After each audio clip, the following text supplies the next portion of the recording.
Hello there, and thanks so much for joining me for another video.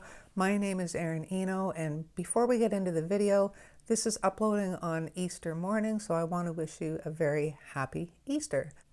Today is all about fillers for your loose florals, and I'm going to show you my 8 go-to fillers. Grab your paints and let's get started. Today I will be working on my Bauhong Academy cold press watercolor paper. It's 140 pound, 100% cotton. I don't know, the sheet is like roughly 8 by 10-ish. I have my Royal Talons Van Gogh paints in my palette, jar of water and a paper towel, and I just picked out 3 of my Princeton snap brushes, all round. I've got one in a size 6, 4, and 2. So I want to work on my floral bouquets this year, and I get so focused on the flowers and the leaves on the flowers that I forget how important the fillers are, and they really are important. I may do another video soon about what they can add to your floral bouquets, so let me know in the comments section if that's something you would be interested in. But for today, I'm just going to show you how to do 8 simple fillers that are kind of my go-to fillers. So they're quite easy, and I think we'll start with some greenery first.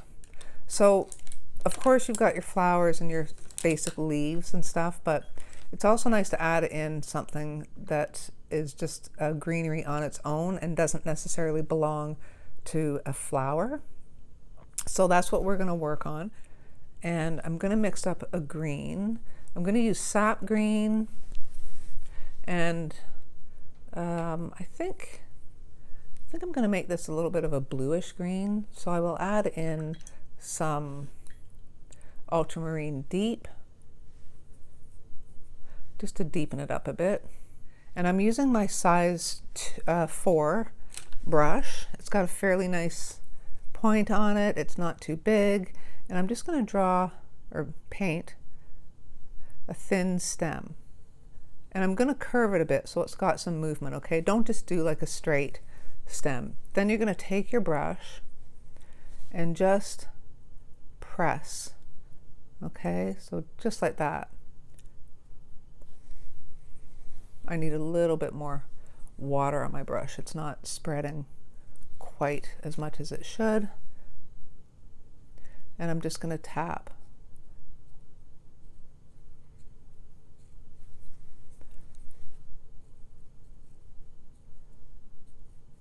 All the way down.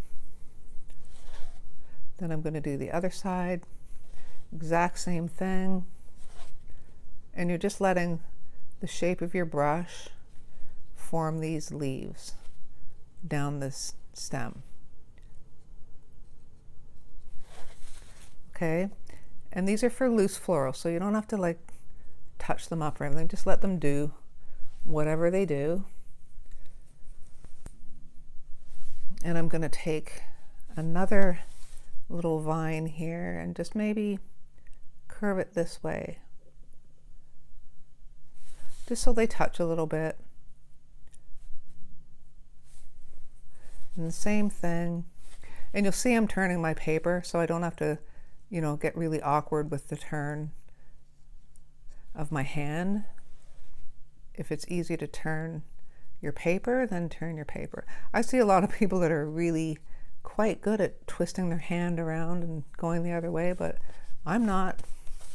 So I turn my paper.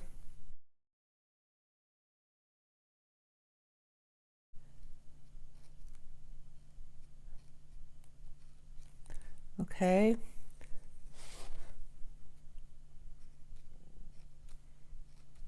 And do some tests with your brushes to see which ones have a decent form when you press them down like that.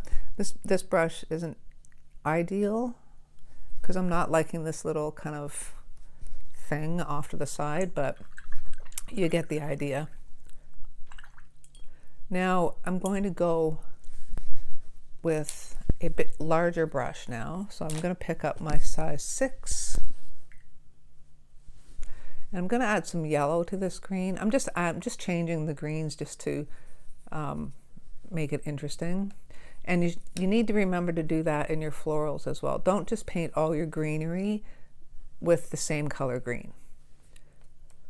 Add a little interest to your pieces by changing the values and the tones. Okay, so make them a little bluer, a little yellower, make some lighter washes, some like full-on pigment. Just kind of change it up a bit. But you'll know in your composition whether you need something heavier, whether you need something light. Okay, so the second one is just going to be a branch of leaves on its own, but we're going to do almost like kind of tropical kind of palm leaves. Okay, so like that. Then you're going to take your brush and just put the tip down, press, and then slowly bring it up, just like that. Okay, and we're going to add some curves to them, like that. You can do it the other way. You can come from the end and come down to the branch like that.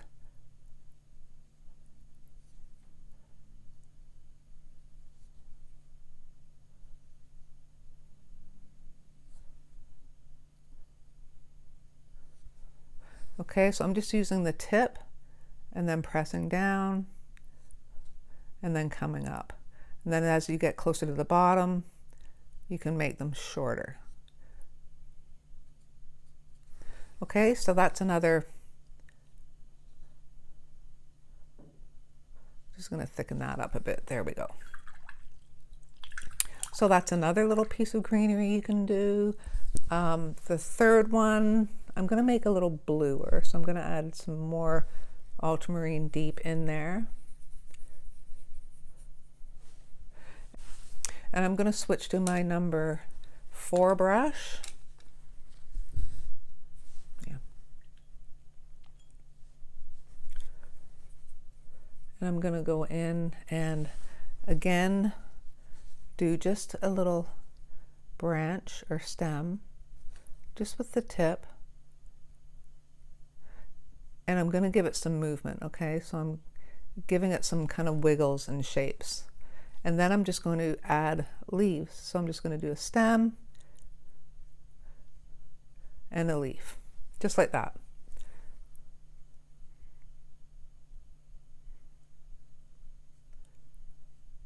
And you can do these, you know, put little lines on the edges of them like that. They don't all have to be like this perfect leaf. And don't forget that not all leaves come right out from the branch. There's going to be some that come out from the face, like where you're facing the branch. So you can just put a leaf right here, just like that.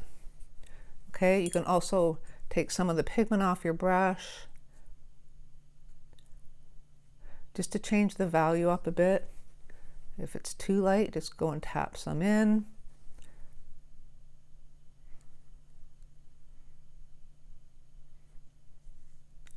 Okay, so you're just doing these kind of flowy, organic kind of leaf shapes.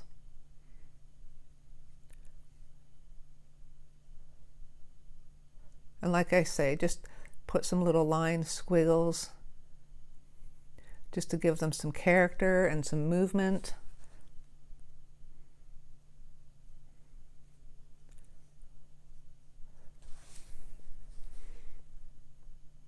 The top of this stem is a little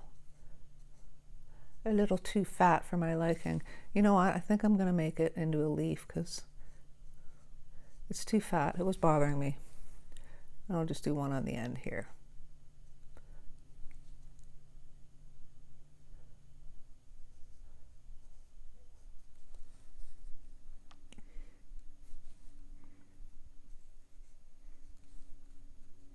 You can also just kind of tuck a few into some of these spaces if you want.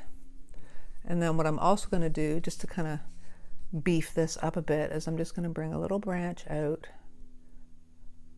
this way and just do a few more leaves like so. Do a wash of some.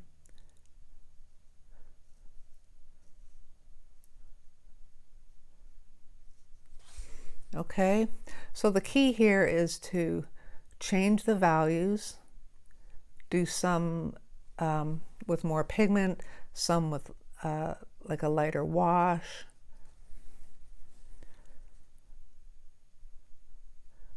Just so they're not so flat. And just do them like rough and have these little squiggles. And like I say, you know, you can go in and just put in little kind of wisps of leaves just here and there, just so they've got some character and some movement. So that's a nice little branch of greenery that you can use. And another one that is so ridiculously simple, but it's one of my favorites. And if you've seen a couple of my floral videos, you'll see that I have a tendency to add these in, but I think they just kind of finish off a piece really nicely. I'm actually going to do it with more sap green this time. And I'm using a thin brush, so I've gone down to my size 2 because we want nice thin strokes, because this is just basically going to be little wisps of grass. So you just lightly touch, just like that.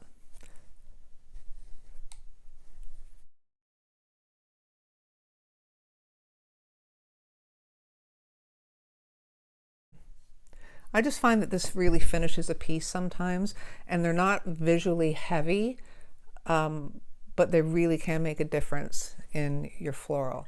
So that's about all for the greenery pieces. Another simple one I really like to do, and I add it in a lot of my florals, is just like a twig. And I tend to go to my sepia, which is a very dark brown. Okay, and you just kind of like the grass, only it's going to be more rigid. Okay, so just kind of do one main branch, and then off of that is going to come these other branches off of that. Okay, now don't do them like too round and smooth. I'm trying to see if I can find a scrap piece of paper to show you what I mean. So what you don't want to do is this. Don't do your twig and then your twig, and they all come out and they're all kind of rounded and smooth. It's not realistic. Not that your loose floral should be realistic, but I like to do kind of some squared off edges. It just makes it look more natural. And you can change the color of these. They don't have to be brown. I just find that they do really help out a floral piece sometimes, and you can make them thicker at the bottom if you want. Okay, so something as simple as just a little twig like that. I really like those in my florals. And then another quick one is berries, and I like those because you can fill a lot of space with berries, and they don't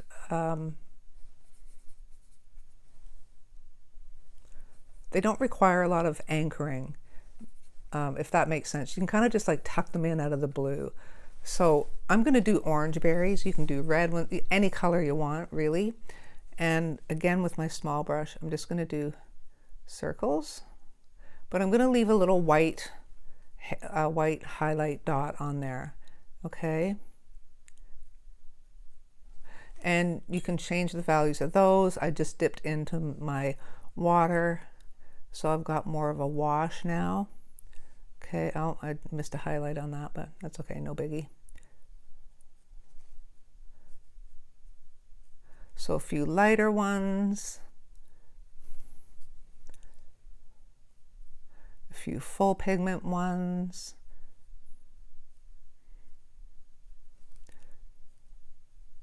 You can touch them and have them bleed into each other. That was a little wonky.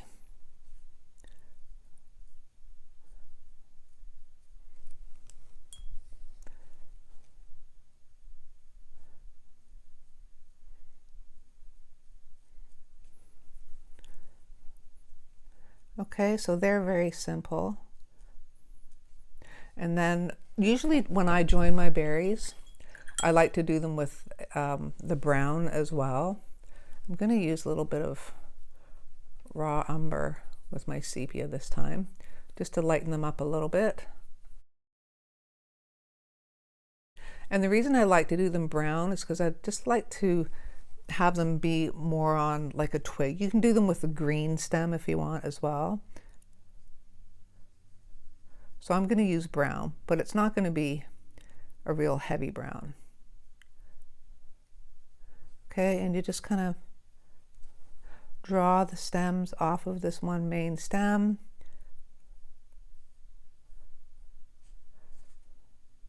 And just connect them. Just like that. Now that I see that one, we can use a little kind of orange berry here, because it was a little lopsided. Put one out here as well.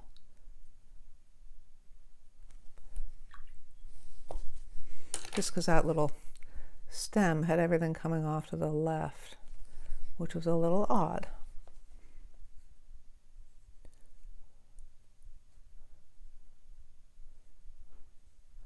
So there you go. There's some quick little berries. Now for the 7th one, we're going to just do like a little floral piece, almost like lilacs. I'm going to use my Prussian blue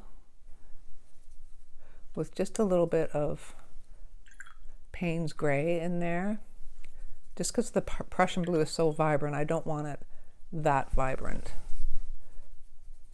I want to knock it down just a little bit.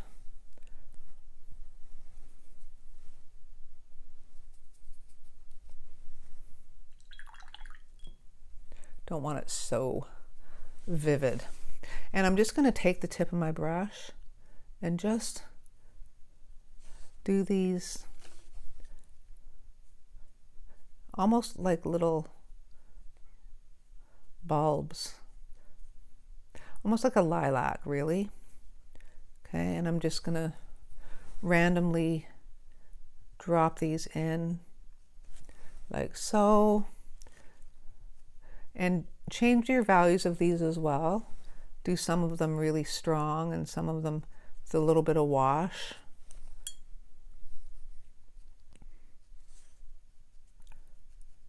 But you can put these anywhere too, like popping out anywhere that you feel that you need to fill some space on your arrangements.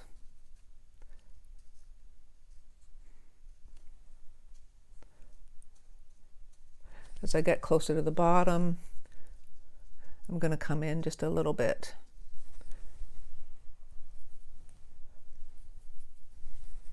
Maybe tap a little more in there. And depending on where these sit in your arrangement, you can put stems in there if you like. So I'll probably go to the dark green. And just with the tip of my brush, just come up to it and then just put some little stems in here randomly, just to kind of tie everything together.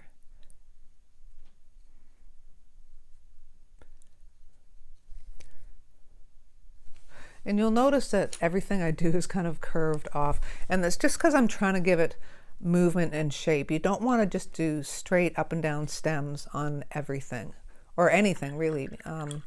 You want to always have it have some sort of movement, and of course depending on where it is in your composition, it may be curving off left or even down. Okay, so keep that in mind, that some of these will work just as well if they're hanging out the bottom of your floral composition. Okay, so you can really just do anything with them. And then the last one we're going to do is also a flower, because you can't just do all greenery, right? And we'll do yellow. I'm going to use yellow ochre. I only use yellow ochre because when it's watered down, it's quite yellow, but it's a little more visible than, say, like a lemon yellow. So I'm just going to take some of the pigment off my brush, so it's a little bit of a lighter wash. And we're just going to press down and do these little, not buds, they're bigger than buds, they're just like small petals almost.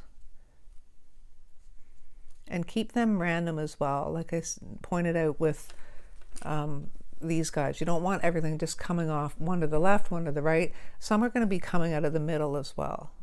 Okay.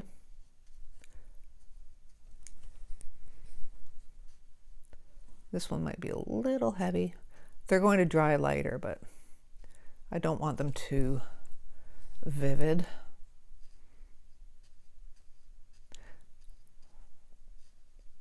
So these are just some examples. And again, you know, the beauty of putting some little florals and berries in is that you can also add in a little pop of color. So I'm going to go down, well, no, I want to go down to my size 2 brush.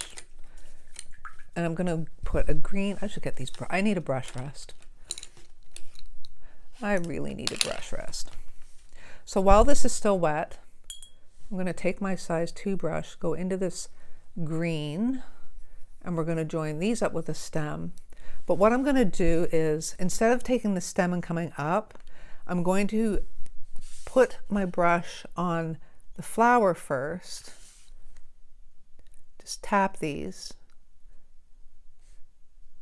so it bleeds in. They're not bleeding. It's dry. This paper is so thirsty that sometimes it just dries so fast, but that's okay. I'm going to encourage the bleed. We'll make it bleed after I've done the stem. So now you're just going to take your stem. You're just going to imagine that it goes all the way up to this guy, and then these ones are now coming off. So one main stem, and then these little buds coming off of it. Just like that. But the beauty of these is when they bleed. So I'm going to go back into my yellow because I do want them to bleed. And I'm just going to start, rather than start where that green paint isn't going up, I'm going to start at the top and come down and then just hit that green to encourage that bleed. If I went the other way, I would be dragging the green out too far.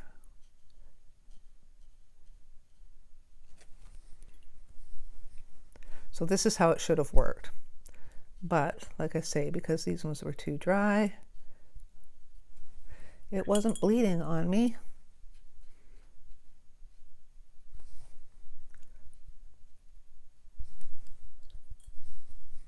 And one last one. So there you go. There are 8 simple floral fillers. These are probably my go-to fillers, and I really want to work on my floral bouquets this year. So this is really helpful for me to practice, and I hope that you guys found this useful. Also, if you think you would like to see me do a composition video where I'm using my floral fillers and like explaining why I'm putting what where, whether it's to create balance, texture, contrast, whatever, let me know and I'll work on doing a video on that for you. But that's it for today, guys. Thanks so much for joining me and supporting my channel as always. Take care, and I will see you next time.